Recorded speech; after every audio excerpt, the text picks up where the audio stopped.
Hi, I am Dr. Kshitij Shukul from KGMC, Lucknow.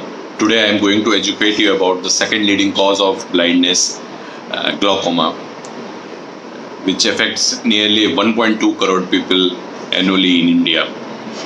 So what happens in glaucoma is that normally our eyes produces a clear fluid which nourishes the eye. And it drains out through the canal. So if this canal is obstructed because of any reason, there is an increase in the fluid pressure inside the eye, which is known as the intraocular pressure, and this leads to damage to the optic nerve. Optic nerve is needed for the normal functioning of the vision. So initially the patient does not have any symptoms, and many times when the symptoms are detected, the damage is so much that damage cannot be recovered, that cannot be cured. So it is very necessary that a person comes early and we catch hold of this condition at an early stage.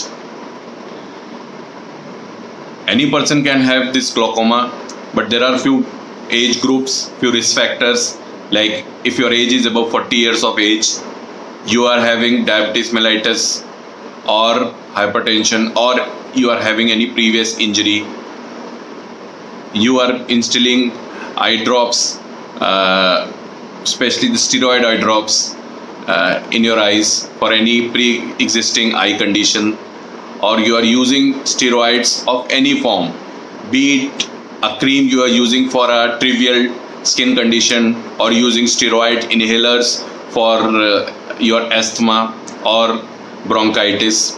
They may also lead to increased in your eye pressure. So if you have any of these signs and symptoms and risk factors, kindly visit our glaucoma clinic to undergo a comprehensive eye checkup, and you will also be getting to know about the details of this condition.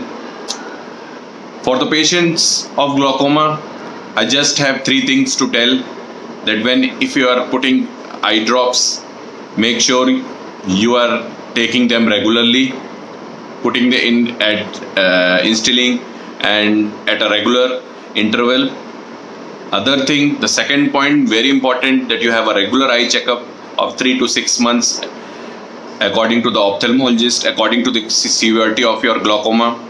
And the third most important condition is that whatever happens, you don't have to change or stop your medication without consulting your ophthalmologist.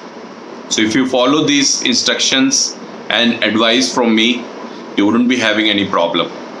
Thank you.